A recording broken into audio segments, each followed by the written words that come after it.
As Britain draws closer to the deadline of March 29, 2019, without Parliament's approval of Theresa May's plan for leaving the European Union, a no-deal Brexit looks increasingly possible. That would mean no transition period after March 2019 for businesses and regulators and ports to adjust to new rules of trade. A chorus of British politicians and business leaders insist such an outcome is an own goal that must be avoided.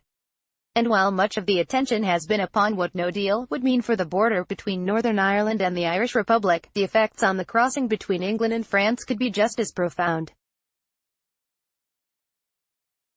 The EU supplies 30% of all the food, drink, and animal feed consumed in Britain. Every day more than 10,000 trucks cross on ferries or through the tunnel between Dover and the French port of Calais, less than 2 hours away. Under a no-deal Brexit, however, every goods vehicle would have to clear customs in Dover or Calais.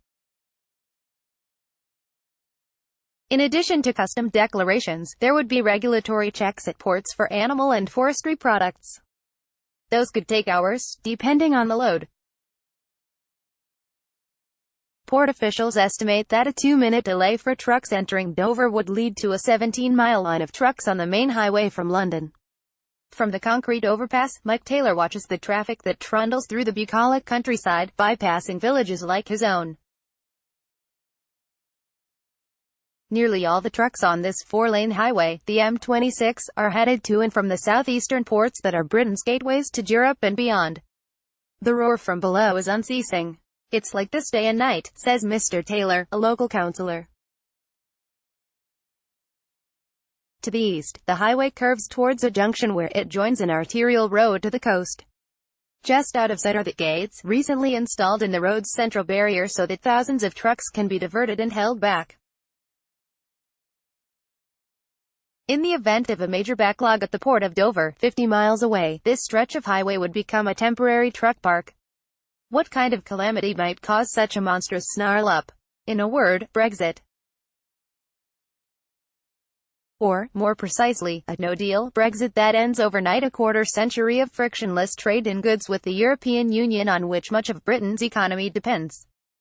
No deal means no amicable separation, and no transition period after March 2019 for businesses and regulators and ports to adjust to new rules of trade. The Bank of England recently warned that the economic shock of a disorderly exit, if compounded by higher interest rates and labour shortages, could be greater than the 2008-09 financial crisis. Even a more orderly, hard Brexit, ending all preferential trading and regulatory arrangements with the EU, and instead seeking a free trade agreement à la Japan or Canada, would over 15 years mean an economy that's 9% smaller than if it had stayed in, according to a separate government forecast. And while a chorus of politicians and business leaders insist that a no-deal Brexit is an own goal that must be avoided, the risks of it happening are rising. Parliament is deadlocked over Prime Minister Theresa May's withdrawal agreement with the EU and no alternative is forthcoming. Calls to postpone Brexit and hold a second referendum have so far gone unanswered, absent of anything else securing a majority in Parliament. That is the path we are on for March 29, says Nicola McEwen, a professor of politics at Edinburgh University. A no-deal Brexit, it is looking increasingly likely. That's not to say I think it will happen, the Dover-Calais lifeline aims. May, who fended off a leadership contest last week, has said that Parliament will get to vote on her unpopular agreement with the EU during the week of Jan. 14. A vote was originally due on deck.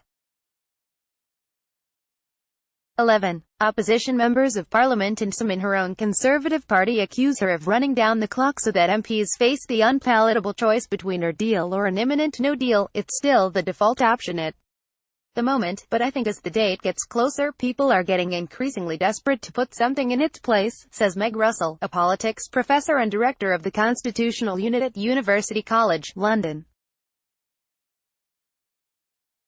Parliament doesn't want a no-deal exit. The most controversial aspect of May's deal concerns another border, that between Northern Ireland, part of the United Kingdom, and Ireland, an EU member.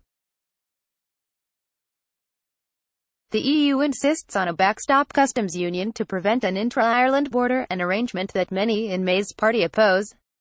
A large mural attributed to the British artist Banksy depicts the EU flag being chipped away at the port of Dover in southeast Britain on deck. 7. But it's the maritime border with France, and the risk of a chaotic end to frictionless trade, that alarms officials here in Kent, the rural county that is likely to feel the brunt of a trade shock. The EU supplies 30% of all the food, drink, and animal feed consumed in Britain. Every day more than 10,000 trucks cross on ferries or through the tunnel between Dover and the French port of Calais, less than 2 hours away. The EU customs union means that these trucks are rarely if ever checked. The only thing that holds it up is waiting to get on the ferry, says Taylor, who used to run his own freight company. This seamless border trade allows Japanese automakers to run complex supply chains from Europe to their British assembly plants. Most keep only 1 or 2 days of spare parts in stock. British supermarkets stock a cornucopia of fresh food that relies on the unbroken Dover-Calais linkage. Under a no-deal Brexit, however, every goods vehicle would have to clear customs in Dover or Calais. In addition to custom declarations, there would be regulatory checks at ports for animal and forestry products. That could take hours, depending on the load. Port officials estimate that a 2-minute delay to trucks entering Dover would lead to a 17-mile line of trucks on the main highway from London.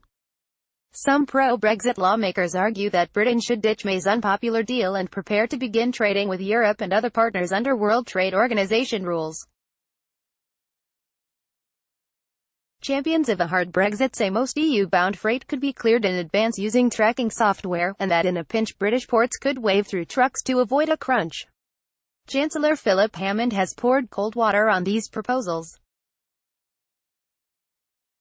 He told a parliamentary committee recently that it could take 2 years or more just to plan, get permits, and break ground on the infrastructure required at Dover to process EU freight under WTO rules. Preparing for logjams in 2015, Kent got a taste of what Brexit could bring. That summer, strikes by port workers in Calais and repeated attempts by migrants to smuggle into Britain led to weeks of port stoppages and crippling tailbacks. Authorities converted highways into parking lots, trucks parked on the hard shoulder and inner lane, and were released when ports had capacity. At its peak, 7,000 trucks were held back for an average of 36 hours, a lifetime in a just-in-time delivery service. Similar contingency plans have been prepared for the day after Brexit. A disused airport runway up the coast from Dover could hold at least 5,000 trucks, according to Kent County Council. Still, even that capacity may not relieve what could be the mother of all traffic jams. So in October, with little advance notice, highway authorities closed the M26 that skirts Borough Green. It was to be the first in a series of overnight road works that, it emerged, would prepare the 10-mile stretch of highway to hold trucks. The news caught by surprise not just district officials like Taylor but also Tom Tegentot, a member of parliament who is a Conservative. The next day he stood up in Parliament to lambaste his own government for keeping him in the dark. It comes to a pretty pass when an MP is told that work is going on to turn part of a motorway into a lorry park without any consultation with the local community or surrounding members, he said. Mr. Tegentot says that he has got assurances from the Transport Ministry and other agencies the M26 was a last resort to be used only if others were full. He says residents in Borough Green and nearby villages are rightly worried about the consequences of holding trucks there. Kent County Council has warned that the effect of highway closures and traffic diversions could trap local residents in their communities, prevent trash from being collected, understaff hospitals and schools, and raise air pollution to dangerous levels. I've made it clear to the government that they have a lot more work still to do if they want to properly mitigate the impact of this. There is no package in place yet to help, and more work must be done as quickly as possible, says Tigant, a military veteran elected to Parliament in 2015. Local trucks from a Stanford already share the narrow roads through Borough Green, a parish of 4,500 residents that abuts farms and fields. Taylor is also busy campaigning against a plan to build 3,000 new homes on some of that greenery. His front door is 10 feet from a local road on which he expects to see Dover-bound trucks seeking alternative routes. In 2015, every single side road got jammed with traffic, he says. In 2016, Tigant's constituency voted 56% to 44% to leave the EU, a larger margin than the national average. Dover, which includes the port and other towns, went even harder for Brexit. 62% of voters opted to leave. Get the Monitor stories you care about delivered to your inbox. Taylor voted to remain, though he says he had mixed feelings about EU rules.